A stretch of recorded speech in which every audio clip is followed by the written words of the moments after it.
is Unit 1, Lesson 4, Part 2. So we've already looked at how h and k affect our base graph of f of x equals x squared. So now we're going to move on and look at our last parameter, which is a. So we need to know how a is going to affect our graph. Like I said, we're breaking down each step by step, but eventually we're going to have to put all of these things together. So the value of a in this next function, 2x squared. So our value of a is 2.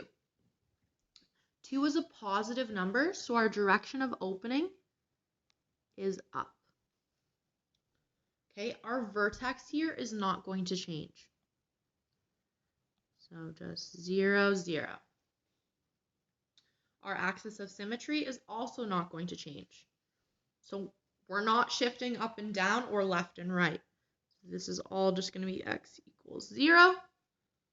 Okay, and now it's asking us, is it congruent to f of x equals x squared? So the first one obviously is, because it's the same, right? If you drew it over top, it would be the exact same parabola. But remember how I said our a value is like our slope. And in this case, our a value is changing. So none of these are going to be congruent to x squared because they all have different a values.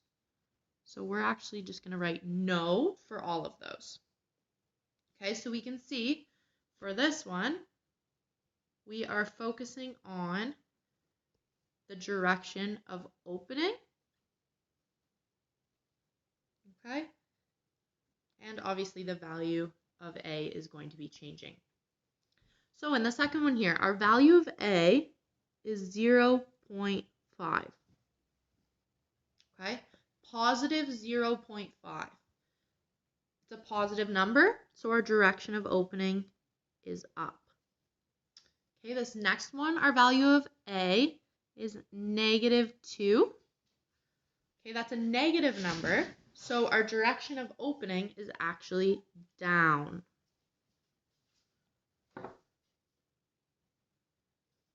The next one here, we have negative 0.5 as our a value, negative number, our direction of opening is going to be down. Okay, so again, copying down this summary. So in this function, the value of a controls the growth rate and direction of opening of the parabola. So this controls two different things. Okay, the growth rate and the direction of opening. These are going to be very important. So if a is greater than 1, the parabola is vertically stretched and appears narrower.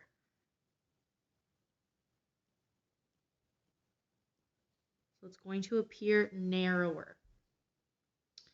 If a is between 0 and 1, the parabola is going to be vertically compressed. So it's actually going to appear wider. Okay, so if it's between 0 and 1, that means it's either going to look like a decimal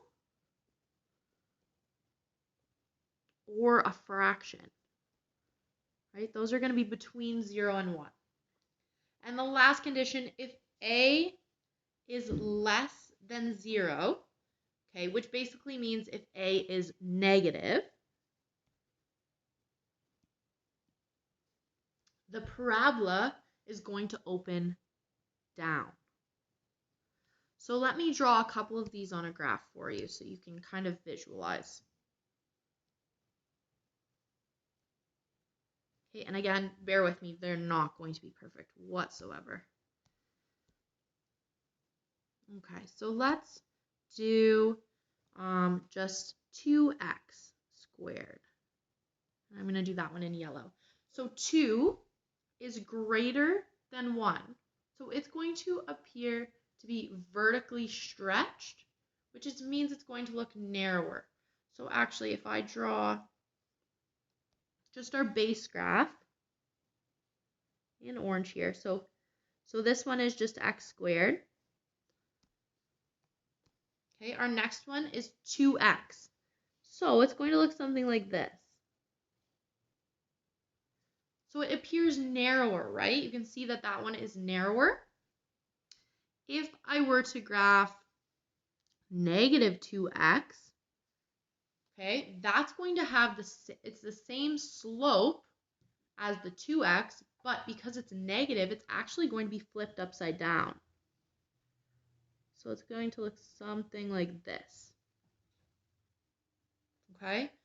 If we see something like, we'll do this one, or we'll do the negative one. Negative 0.5x squared. So first of all, it's negative, right? So that means it's going to be opening down.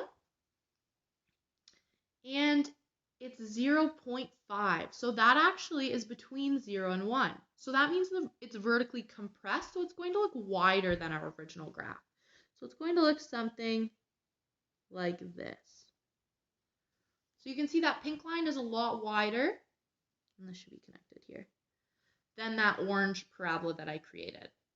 Okay, so again, you can draw yourself that little visual to help you. I think it will be a lot, it will help a lot if you do have that visual. Okay, but make sure you copy down those summary points.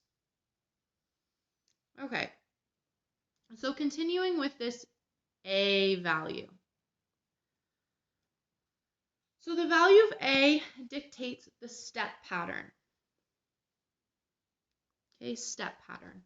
The step pattern starts at the vertex and indicates the distance from one point to the next.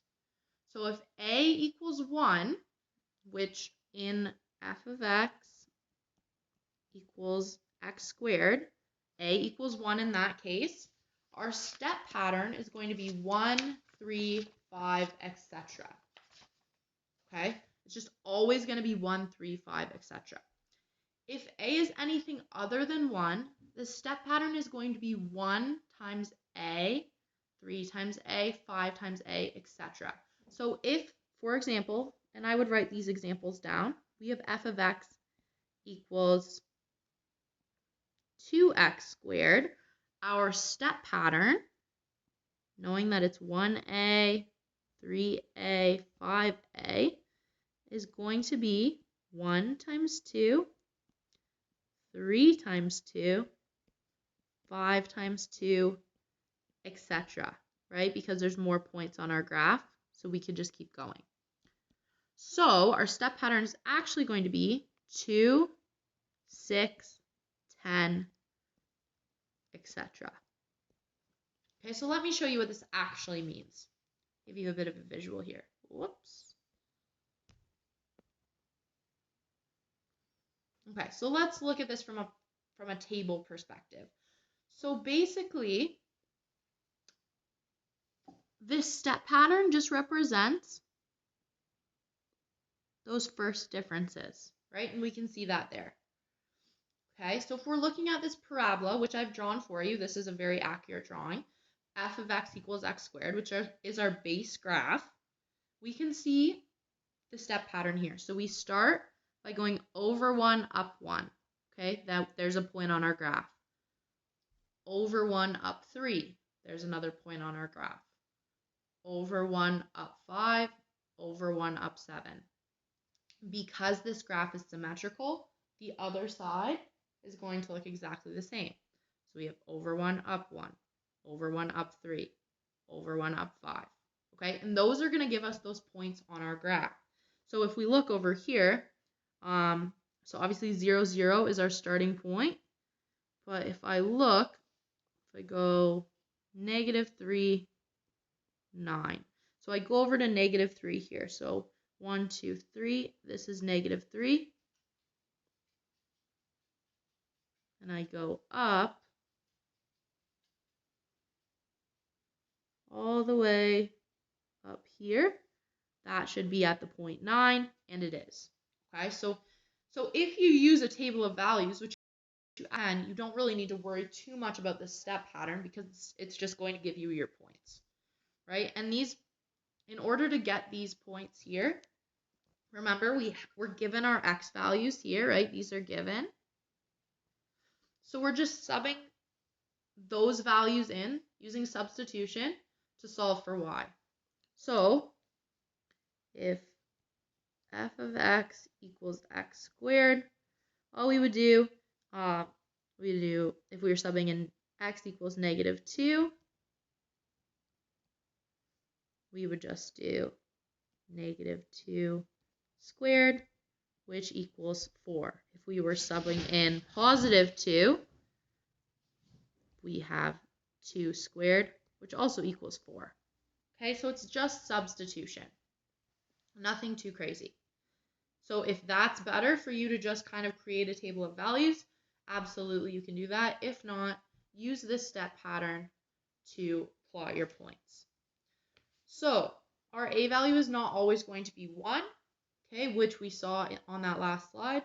So we're not always going to be going up by this 1, 3, 5, 7, etc. So let's look at an example where we're actually going up by something else.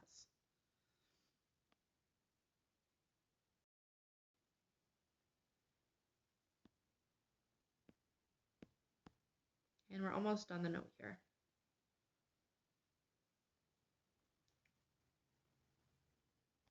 So if we look at this next example, we can see that we have the graph here, f of x equals 2x squared. So this is a big description. Don't worry too much about it. Remember, like I showed you, the step pattern is related to the value of a. So the step pattern is 1a, 3a, 5a. We actually already figured out our step pattern on that first slide that we talked about the step pattern, right? And we did that by just calculating. We did 1 times 2, 3 times 2, 5 times 2, right? And we got those exact values, 2, 6, and 10. So again, we're always starting at 0, 0. In this case, we're going over 1 up 2, putting a point. Next time, we're going over 1 up 6, over 1 up 10. Okay, so that is the pattern to plot our points. Again, not super important as long as you know how to use substitution to figure out your points. So again, in this case, if we have 2x squared, and say we want x equals -1, we would just go 2 times -1 squared. Okay, -1 squared is just 1. 2 times 1 is 2. So our point is -1, 2. I go over here, I can see at -1, I'm at 2. Okay, so this is just another way to graph points, essentially. All right, so let's summarize all of these ideas we've talked about. So the key ideas from this lesson. Quadratic functions can be written in this form: g of x, or f of x, equals a x minus h squared plus k. Like I said, that form of equation is extremely important and will be for basically the entire course. So each of these constants, a, h, and k, is going to change the position or the shape of that original base graph of f of x equals x squared. And we saw that, right? We saw how each of them changed the graph. Okay, so what you need to know: changing these values of h and k is going to change the position of the parabola, which is in turn going to change the vertex and the axis of symmetry.